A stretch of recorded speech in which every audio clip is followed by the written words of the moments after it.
Como foi expressado pelo Ricardo, na época que o profeta traz esta promessa ou esta palavra, o povo estava saindo de um cativeiro terrível, que por causa da constante desobediência deste povo, Deus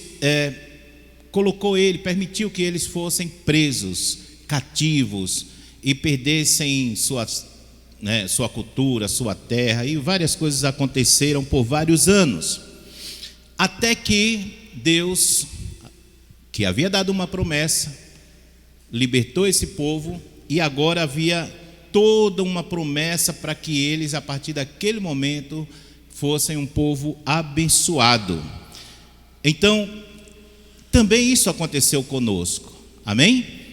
Éramos escravos do pecado, de Satanás, do mundo, das corrupções, das mentiras deste mundo. E o Senhor também nos tirou deste cativeiro e nos trouxe para a sua presença. E agora nós temos um pool de promessas, amém? E eu quero trazer isso na perspectiva individual, mas também na perspectiva coletiva da igreja, assim como Deus deu para o povo de Israel. Então, em primeiro lugar, devemos perceber que Deus muda o tempo. Fale comigo assim: Deus muda o tempo. Quando entendemos dessa forma, e por que Deus muda o tempo? Porque Ele está acima do tempo. Ele criou o tempo, Ele criou o espaço, amém? Todas as coisas, a gravidade, a física, tudo foi criado por Deus. Deus está acima de tudo isso, e Ele tem o poder de mudar todas as coisas. Então agora Deus muda o tempo do povo de Israel e lhes faz promessas. E nós lemos, e algumas das promessas é Deus dizendo para eles: olha, o tempo de restauração chegou, o tempo de mudança chegou, o tempo de prosperidade chegou para vocês. Esse tempo difícil, aonde Jerusalém estava destruída, aonde o templo estava arruinado, aonde a nação estava cativa, era um tempo de dor, de vergonha, um tempo ruim para o povo de Israel, de esterilidade espiritual. Mas Deus levanta o profeta para anunciar algo poderoso. Deus levanta profetas na nossa vida para anunciar mudança de tempo em nós, amém? Glória a Deus. Então ele compara o povo de Israel a Sião como uma mulher estéril. Naqueles tempos, uma mulher que não pudesse dar à luz era considerada uma pessoa infrutífera e era desprezada, muitas vezes até pelo seu próprio esposo. Há de se ver o caso, não do desprezo, porque a Bíblia diz que Eucana amava muito a Ana, mas no sentido de como ela se sentia perante a sociedade, perante os outros, por ela não poder ter filho. Então era uma mulher estéril que ficava envergonhada. E Deus compara Sião, ou o povo de Israel, a uma mulher estéril que não podia ter filho, como foi falado aqui, durante muito tempo. Mas agora a história havia terminado, porque Deus estava mudando o tempo, amém? E em Isaías 54, onde diz: porque são os filhos da mulher solitária, porque mais são os filhos da mulher solitária do que os filhos da mulher casada. Deus estava dizendo: mesmo você, na solidão que se encontra, eu vou te dar muitos filhos. E aqui filhos representa frutos, resultados de uma vida abençoada. Glória a Deus. Deus estava transformando a esterilidade do povo de Israel em multiplicação. Deus está transformando hoje a esterilidade da tua vida e te dando multiplicação de bênçãos. Deus está transformando a esterilidade desta igreja e está dizendo: alarga as tuas tendas, firma as tuas estacas, amém? Glória a Deus. Porque quando Deus visita o seu povo, a vida espiritual volta, novos convertidos surgem, a igreja cresce e a vida das pessoas são transformadas. Isso é o sinal da presença de Deus, a vida de Deus fluindo no meio do seu povo. Amém? Também Deus anuncia que é tempo de alegria. O tempo da tristeza, o tempo da dor, o tempo do sofrimento, o tempo da vergonha passou. Agora é tempo de alegria. Canta alegremente, ó estéril. Interessante, né? Canta alegremente. Como pode, naqueles tempos, com aquela cultura, com a discriminação, como pode uma mulher estéril cantar? Ana chorava perante o sacerdote, mas Deus estava dizendo para o povo de Israel: cante, e cante alegremente, porque você dará filhos. Amém? Então Deus manda cantar no momento de sofrimento, no momento ainda que os filhos ainda não estão, ou os resultados ainda não estão acontecendo. Deus está dizendo: cante, adore, louve o meu nome, exalte o meu nome. Aleluias. Deus manda o povo cantar mesmo antes de ver o resultado. E isso é fé, porque fé não é você ver o fato e glorificar a Deus. Isso já é o resultado da fé. A fé é quando Deus te dá uma direção e mesmo que ainda não aconteceu o fato, você já glorifica e exalta o nome, sabendo que Deus está na frente daquela promessa. Amém? Então, nas culturas antigas era, como eu falei, motivo de vergonha, de tristeza. Mas Deus diz: cante, porque algo novo está acontecendo. Você está se sentindo assim na sua vida pessoal?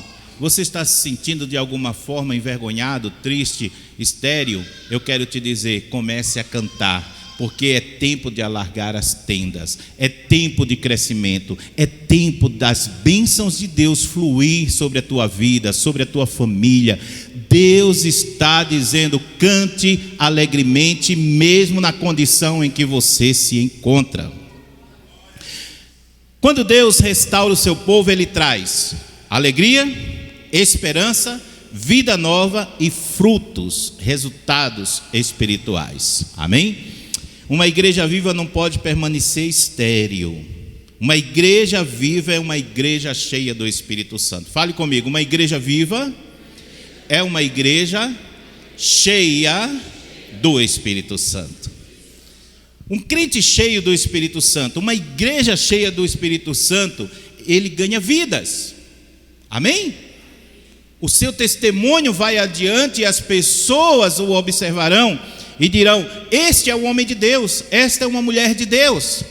E as pessoas poderão até dizer, porque eu já ouvi isto, dizer assim: eu quero ser como aquela pessoa quando eu for para a igreja. Aquele é um crente de verdade, aquele é um crente diferente. Amém?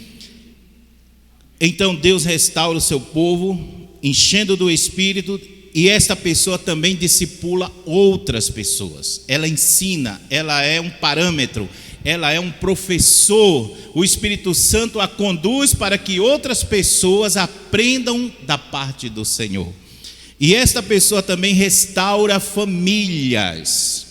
As famílias são curadas porque esta pessoa cheia do Espírito Santo, ela dá conselho, ela ora, ela ensina, ela conduz aquela família a conhecer a vontade de Deus. Quantas famílias aqui estavam dispersas, estavam com problemas, mas através do evangelho que foi pregado, ela veio para a igreja, né? Ela aceitou a Jesus e a sua família foi restaurada. Amém? Porque Deus vai fazer de você um restaurador de famílias. Louvado seja o nome do Senhor. Então, meus amados irmãos, uma igreja viva reproduz vida. Glória seja dada ao nome do Senhor. É tempo de reprodução. Deus nunca planejou a esterilidade na vida de ninguém. Nunca foi a vontade de Deus. Quando há esterilidade, é porque alguma coisa não está correta. Mas o plano, o propósito de Deus é que haja prosperidade, é que haja crescimento em todas as áreas, na igreja, no ministério, na vida espiritual, na vida familiar. Eu não estou falando de você ter uma mansão, de você ser um Elon Musk da vida. Não, eu estou falando de prosperidade. Prosperidade nem sempre quer dizer uma vida com muitas riquezas, mas aquilo a qual Deus designou para você, Ele vai suprir, Ele vai abençoar. Um bom casamento, uma boa família, amém? Uma boa estrutura de valores que vai firmar as estacas, fazer com que a sua vida seja um reflexo, um parâmetro, um exemplo para a sociedade. Isso é prosperidade, glória a Deus. Então, desde o início da criação, Ele declarou: crescei e multiplicai-vos. Amém? Este é o desejo de Deus para a nossa vida. A multiplicação faz parte da natureza de Deus. Quando o Espírito Santo é derramado, ele produz conversões, como eu falei, transformação de vidas, crescimento espiritual e expansão do reino. Eu me lembro, quando eu ainda, talvez, não estava ainda, estava noivo talvez, eu me lembro de uma profecia de um pastor que disse: você vai ser pai de multidões. Como assim?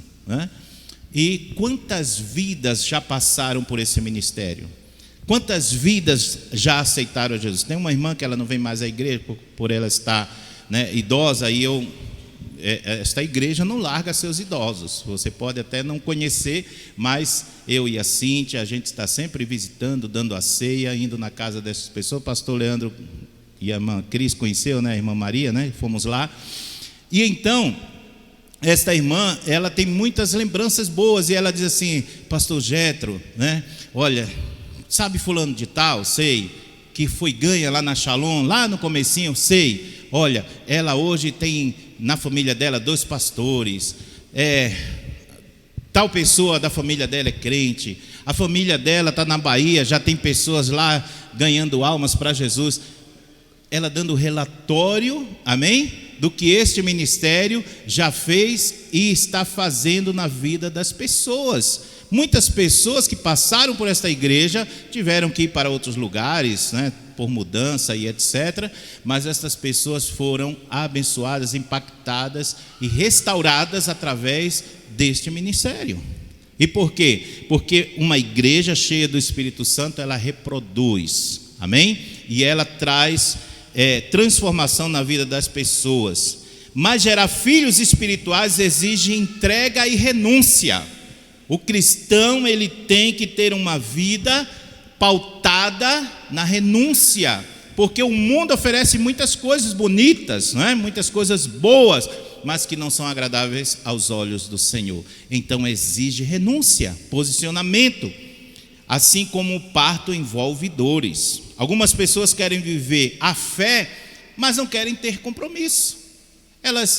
Eu estava no interior agora, lá em Boa Esperança do Sul, e chegou um senhor lá, e quando viu que eu era pastor, começou a conversar, e eu falando como se fosse um cristão, e eu disse: você é cristão? Ele: não, sou cristão. É mesmo? Aí eu perguntei: mas você está seguindo Jesus? Não, estou seguindo, faço tudo direitinho, vou na igreja, papá. E aí, beleza, eu vi que não era bem aquilo, mas eu não vou desmentir ele. E ele foi embora, e depois me disseram: é mentira, o cara faz tudo de errado, aí é mentiroso, é caloteiro, é bebarrão, é não sei o que e tal. Então, as pessoas elas precisam entender que ser cristão não é um status, não é uma demonstração, é uma vida de renúncia, amém? Eu tive que renunciar a muitas coisas quando eu aceitei a Jesus, e assim é a vida do verdadeiro cristão.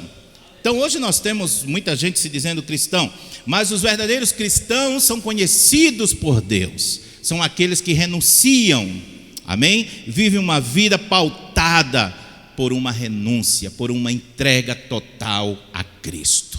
Glória a Deus. Então isso envolve dores, isso envolve sacrifício, amém? Outras pessoas querem receber apenas bênçãos. Senhor, me abençoa, Senhor, eu quero isso, eu quero aquilo. Mas olha, quando você está dentro do plano, do propósito, da vontade de Deus, amém? As bênçãos vão até você, as bênçãos te alcançarão. Você não precisa ficar fazendo campanha de 7 portas, do saldo de não sei o que, e outras bobagens que apresentam por aí. Por quê? Porque não é isso que vai mudar a tua vida, a tua história com Deus, o teu relacionamento com Deus. O que vai mudar a tua história com Deus é a tua entrega ao Senhor Todo-Poderoso. Lembra daquele hino? Tudo entregarei. Amém? Tudo entregarei. É isso, tudo. Você tem que deixar Deus te conduzir, Ele te levar. Então, a nossa vida ela é pautada pela entrega ao nosso Deus. Então, como eu falei, Ana era uma mulher estéril. Ela chorava muito diante de Deus. Em 1 Samuel, capítulo 1, versículo 2, a Bíblia diz: levantou-se Ana e com a amargura da alma orou ao Senhor e chorou abundantemente. Mas Deus ouviu a sua oração.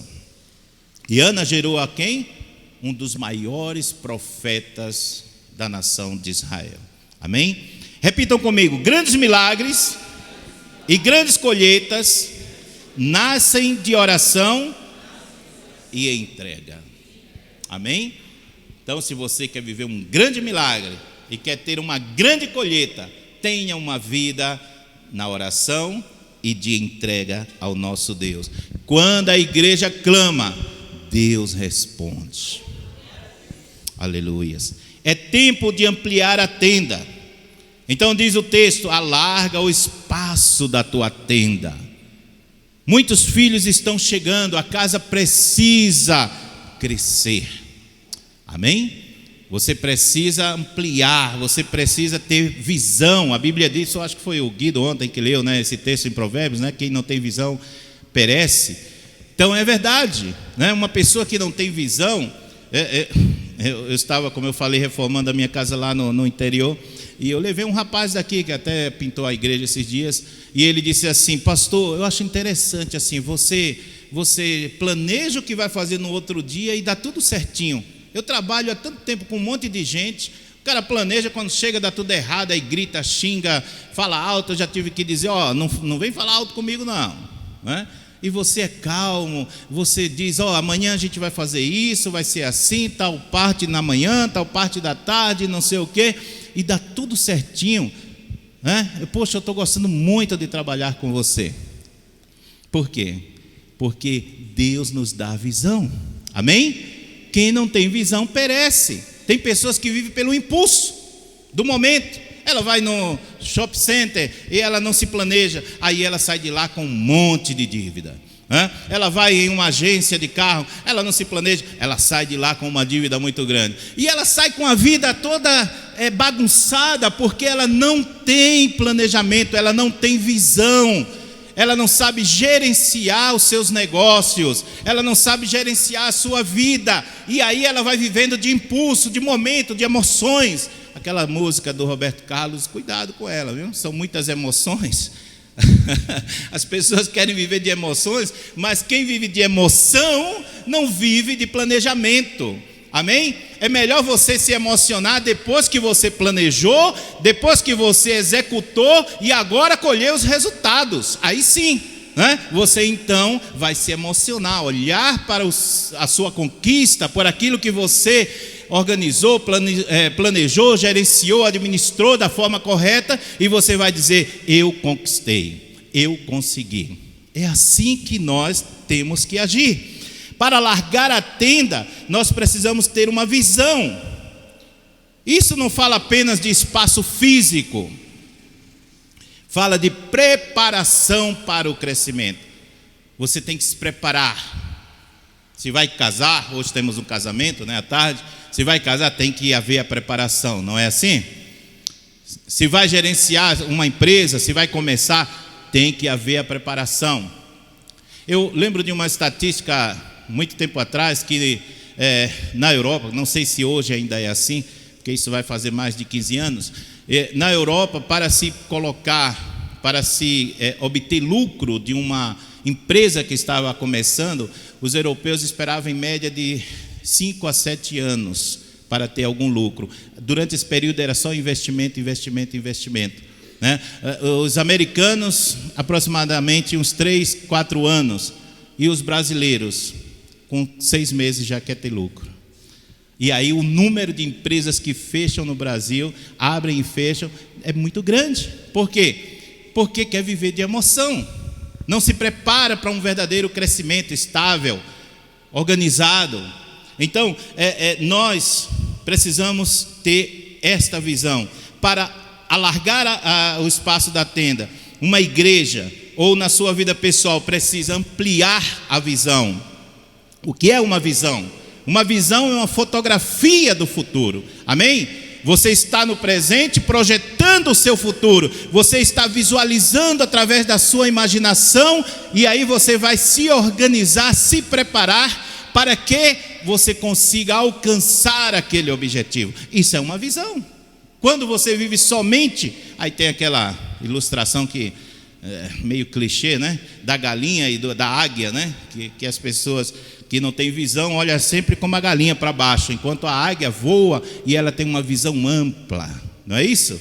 Então nós precisamos, para largar a tenda, para prosperar, seja em qualquer área, seja na igreja, em qualquer lugar, nós precisamos alargar, precisamos ampliar a nossa visão, preparar pessoas para isto, preparar pessoas, organizar o discipulado, no caso da igreja, né? O Ricardo, o Jefferson, o Alan, né? Que não está aqui conosco hoje, a Karine, são pessoas que estão sendo preparadas, e outras que podem vir posteriormente, né? Pastor, mas eu quero pregar. Eu achei tão bonito o Ricardo ali, né? Pregando até um pouco melhor do que você, pastor. Mas é porque ele, né? Está se dedicando. Amém? Então, mas eu tenho preguiça. Uma vez uma pessoa falou assim: pastor, eu não gosto de ler a Bíblia, eu tenho preguiça de ler a Bíblia. Irmãos, se a pessoa tem preguiça de ler a Bíblia, então ela não pode ser abençoada por Deus, porque a Bíblia é o manual, é a palavra, é a promessa, é de lá que nós vamos extrair as bênçãos de Deus. Então, um cristão que diz que tem preguiça de ler a Bíblia, ele não pode prosperar, ele não pode ampliar a visão. Tudo que ele faz só vai culminar em fracasso e derrotas. E aí ele vai dizer: mas eu vou na igreja, eu sou dizimista, eu faço isso, eu dou uma varridinha aqui, outra ali, mas a minha vida não prospera, minha vida não é abençoada. Por quê? Porque a fonte da bênção está na palavra de Deus, está no relacionamento com Deus. Amém? Então, amplie a visão. Cuidar de novas vidas. Não basta apenas ganhar pessoas, é preciso cuidar delas. E é tempo de firmar as estacas. Alonga as tuas cordas e firma bem as tuas estacas. 54:2 de Isaías. Alonga as tuas cordas. Por quê? Naquela época era natural, principalmente porque o povo não tinha a tecnologia, a capacidade de hoje. Então, muitas famílias, na sua maioria até, moravam em tendas. E estas tendas eram panos que eram colocados ali, com cordas amarradas a elas e firmadas em estacas. E o que Deus estava dizendo: olha, família, pega essas tendas, aumenta, porque eu vou te dar crescimento, filhos. Vocês não serão estéreis. Ter filhos naquela época era sinal de prosperidade. Então, vocês precisam de uma tenda maior. Vocês precisam, agora, presta atenção, firma bem as suas estacas. Porque senão o vento pode vir, a tempestade pode vir e levar tudo. Você sabe que tem pessoas que começam algo, até pastores, igrejas que começam algo, mas não firma bem as suas estacas, não tem uma visão, não tem uma organização, uma administração correta naquilo que está fazendo. Por quê? Porque essa pessoa não se prepara adequadamente. Não se prepara adequadamente. E aí quando vem as vicissitudes, as dificuldades, as lutas, os ventos fortes da vida, as tempestades da vida, levam sua tenda, porque as estacas não estão firmadas. Seja o que você estiver para fazer, você precisa firmar bem suas estacas. Amém? E o que é firmar as estacas do cristão? É ter uma vida de oração, é ter uma vida de conhecimento da palavra de Deus. é ter uma vida de santidade. Eu já falei para vocês, quando eu comecei o pastorado, eu tinha 26 anos. Era uma criança. Hoje eu vejo meu filho com 30 anos, eu fico pensando, meu Deus, que deu na minha cabeça para eu querer o pastorado tão cedo. Mas eu tive um cuidado na minha vida. Eu tive o cuidado de firmar bem as estacas. Eu pensei nos valores. E eu pensei da seguinte forma: se eu quero o pastorado, se eu quero representar a Deus, eu preciso ter uma vida organizada, cuidadosa. Então eu me preparei para ter uma família, e para educar e para viver bem com a minha família. E eu busquei o conhecimento, os cuidados necessários na palavra de Deus, através de homens e mulheres de Deus que tinham algo para me ensinar. E eu estava sempre atento de como deveria ser o homem de Deus na sua casa, como esposo, como pai, para que eu não viesse a ter estacas que estivessem de qualquer jeito. Esse foi um dos cuidados. Outro cuidado que eu tive foi a vida financeira, tanto pessoal como da igreja. Como administrar a minha vida financeira. Você sabe, eu tinha uma vida financeira meio, vindo mundão, gastando e tal. Mas quando eu aceitei o pastorado, eu disse, espera aí, eu tenho que organizar tudo isso. Não quero dever a ninguém. Não quero que ninguém diga, um caloteiro ali, aquele pastor é caloteiro, ou aquele pastor é ladrão. Então, 35 anos cuidando da minha vida financeira. Estou há 30 e poucos anos no bairro. Você pode ir de um ponto a outro, que você não vai ouvir chamar o pastor de caloteiro, que não paga as contas, que compra e não paga. Sabe por quê? Porque eu firmei bem as estacas da minha vida financeira. Eu também tive o cuidado de firmar bem as estacas na palavra de Deus. O cuidado de conhecer a palavra de Deus e de praticá-la. Não é só de conhecer, não é só de vir ao púlpito aqui. Porque aqui no púlpito a gente pode fazer uma encenação, mas é de ter uma vida pautada naquilo que eu prego. Se eu creio, se eu prego, eu tenho que viver. Amém? Então, quando você firma suas estacas de forma correta, o tempo passa e Deus te honra. Então, viver uma vida de santidade, de oração, de relacionamento com Deus, de cuidado no teu testemunho, com a tua família, é firmar bem as estacas. Senão, despenca tudo. Então, amados irmãos, no final o resultado é o quê? Uma grande colheita. A Bíblia diz, porque transbordarás para a direita e para a esquerda. Quando você está na promessa, quando você está dentro dos parâmetros de Deus, quando você tem a visão, quando você tem a promessa de Deus e você está ampliando, você tem que ter visão, você também tem que aproveitar as oportunidades que Deus te dá. Tem pessoas que as oportunidades passam e ela despreza essas oportunidades. Quando Deus te dá a oportunidade, agarre-se a ela. Amém? Agora, cuidado com as oportunidades que vêm do inimigo, porque Satanás também oferece oportunidades da parte dele para te enganar, aonde você vai ter o ganho de forma desonesta, aonde você vai ter o crescimento passando por cima em pisar o seu próximo. Então esse tipo de crescimento, esse tipo de ampliação da tenda está errado, são com estacas não firmadas corretamente. Precisamos vigiar nisso. O resultado então é uma grande colheita. Está escrito, 54:3, porque transbordarás para a direita e para a esquerda. Isso fala de expansão, fala de conquista, fala de multiplicação, fala de crescimento na nossa vida como indivíduo e como igreja. Deus está dizendo, vocês ainda verão um crescimento que ultrapassa limites. Fale comigo assim, eu verei um crescimento que ultrapassa limites. Amém? Então, quando a igreja se prepara, se consagra, amplia a visão, fortalece os fundamentos, Deus nos dá uma grande colheita. Vocês querem viver uma grande colheita? Amém? Então honre ao Senhor de todo o coração. Coloquem Deus em primeiro lugar no seu casamento.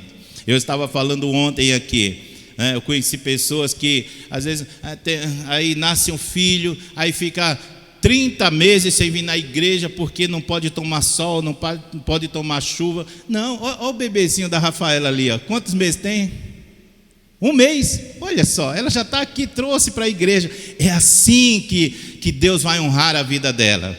Com 7 dias eu apresentei o Jefferson, eu acho que tinham roubado o meu carro, não lembro bem, e aí a gente estava começando a igreja ainda na casa dessa irmã mesmo que eu citei aqui, e com 7 dias a gente enrolou ele, colocou ali um monte de pano e alguma coisa, uma garoa pesada. Eu sempre fui meio folgado, sempre acostumado a andar de carro, né? E puxa, subir aquela ladeira e tal, eu tinha todas as desculpas para dizer, hoje não vamos não, está chovendo, está garoa, e era uma garoa, porque hoje em dia não garoa, né, aqui em São Paulo.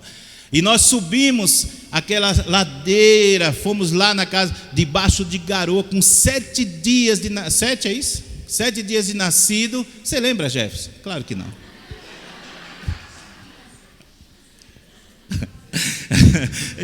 É só para descontrair.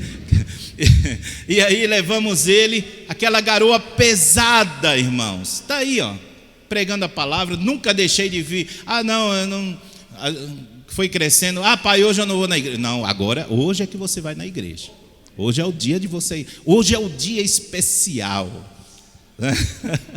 Hoje às vezes eu falo assim, não, vai hoje não. Ele falou, não, eu vou, eu preciso, eu tenho compromisso. Você entendeu, irmãos? É isso que nós temos que fazer, não devemos temer. O pastor Léo, que hoje não está conosco também, né, veio junto comigo, junto com a Shalom, a mesma coisa. Hoje as meninas estão aí, vocês conhecem a Karine, a Carol está lá, pastora na igreja lá em Jundiaí. Então são estas coisas, esses valores, amém? Estas estacas bem firmadas que fazem com que haja crescimento, que haja bênçãos do Senhor. E eu quero terminar com uma palavra direta, amém? Para a sua vida. Você não será mais envergonhado, amém? Alargue as suas tendas, estique as suas cordas, amém?